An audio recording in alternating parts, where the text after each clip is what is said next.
की भारतीय जनता पक्षाच्या कार्यकर्त्यांनी नेहमी एक लक्षात ठेवा की देशाचा पंतप्रधान हे भारतीय जनता पक्षाचे आहेत, राज्याचे मुख्यमंत्री हे भारतीय जनता पक्षाचे आहेत. म्हणून हे कितीही कोणी इकडे तिकडे नाचले, कोणी इकडे तिकडे अगर ताकद दाखवली, पण शेवटी सगळ्यांचा बाप म्हणून भारतीय जनता पक्षाचाच मुख्यमंत्री बसलाय, हे प्रत्येकाने लक्षात ठेवा. मला आपल्याला सगळ्याला सांगायचं आहे की ह्या लोकशाहीमध्ये जनता ही बाप असते आपल्या सगळ्यांची.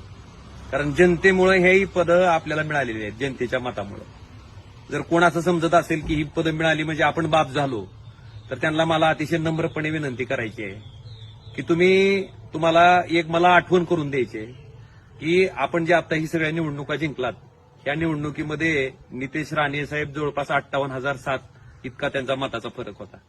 निलेश राणेंचा 8,176 इतका फरक होता आणि नारायण राणे साहेबांचा जवळपास 47,858 इतका मताचा फरक होता. या तिघाची जरी मताची बेरीज केली तर 1,14,041 इतकी मतं त्या ठिकाणी होत आहेत. आणि ह्या धाराशिव मधल्या मायबाप जनतेनं स्वतः मोदी ह्या ठिकाणी आल्याच्या नंतर सुद्धा 3,29,846 इतक्या मताच्या फरकानं मला त्या ठिकाणी महाराष्ट्रातल्या 2 नंबरचं मताधिक्य देऊन देशाच्या लोकसभेत लोकांनी मोदींचं न ऐकता पाठवलेलं आहे. त्याच्यामुळं लोकशाहीमध्ये जनता ही बाप असते. आपण निवडून आलो, आपल्याला सत्ता मिळाली म्हणजे आपण बाप झालो असं कोणी समजायचं काही कारण नाही. आणि ही जी सत्तेची मस्ती आहे, सत्तेचा माज आहे, ती जनता उतरवेल.